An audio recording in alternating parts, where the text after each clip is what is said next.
And he has been named Outstanding Cartoonist of the Year, and his work was named multiple times in Best in Newspaper Panels. And this afternoon, he's here with us, and he's going to give us the artist approach. Let's welcome Plain Will artist and creator of the Speed Bump comic, Dave Coverly. How are you? Yeah, I'm great. Thank you. Thank you for the invite. Yeah, thank you so much for joining us here today great. and for giving us all of these hilarious and funny, but such incredibly illustrated comics that we have here in front of us. But sometimes, Dave, I have to say, people are not always familiar with the artist, but they are familiar with the art. Okay, your work has been in the Washington Post, Toronto's The Globe and Mail, and the Detroit Free Press. And let me tell you, that's just a few of them.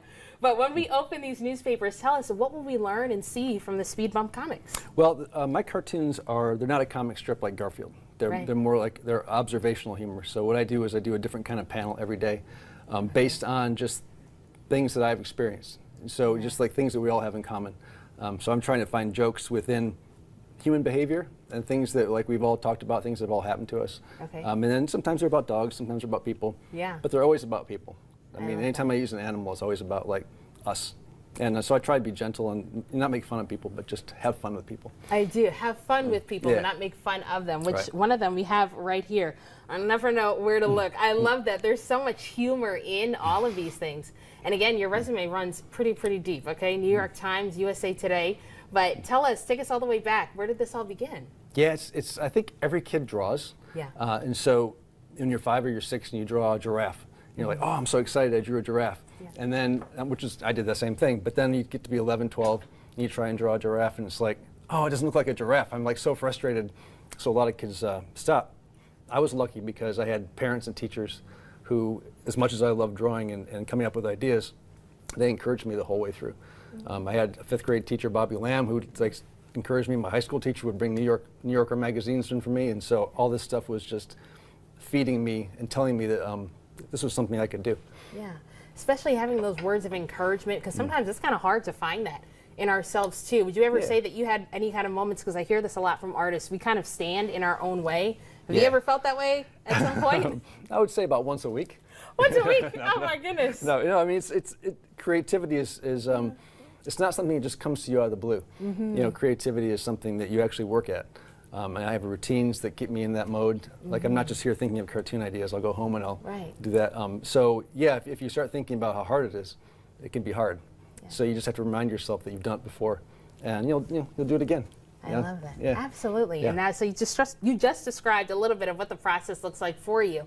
But sometimes, you know, it's the space that you're in that can also determine how creative you can be. So what does your process look like? Do you have to sit outside to kind of get creative? Do you have to be around other people? Because like you said, that's where sometimes you get those jokes from. What does that look like? It's different for everybody. For me, because I have friends who like to go to coffee shops, and that's my nightmare.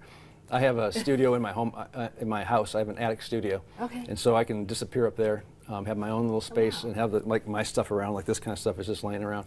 But it's really important for me to have a routine. So it's just not, creativity isn't just like boom, boom, boom. It's like every Monday through Wednesday I sit down in my studio, and I have a routine with a notebook, and so my brain says, oh, it's time to come up with cartoon ideas. And so. Yeah, and that usually happens for you on a Monday, right? You know, you work in a newsroom, so I want to hear about what your deadline sounds like. It is. My deadline is sort of, I describe it as my deadly week from heck. It's like Monday through Wednesday. I have to come up with 7 cartoons by the end of Wednesday. And so I do 1 on Monday, I do 3 on Tuesday, and 3 on Wednesday. I start from scratch with no ideas. So it's sort of that desperation mistaken for inspiration kind of thing, where it's like, well, the deadline I'm going to get the work done because I have a deadline. Absolutely. So yeah, you have to. That's right. Everybody's got their own process, their own creative way. And speaking of desperation, if we are desperate to get more of your comics, there's a really cool way that we can do that. Tell us. Yeah, there's you can get this through speedbump.com, but it's also called Daily Wisdom Text.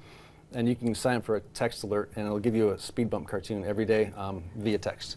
Awesome. All right. And we're going to have that phone number on Facebook tonight. Dave, thank you so much for sharing your creativity and your artistry with us here on Studio 10. But from comics to craft.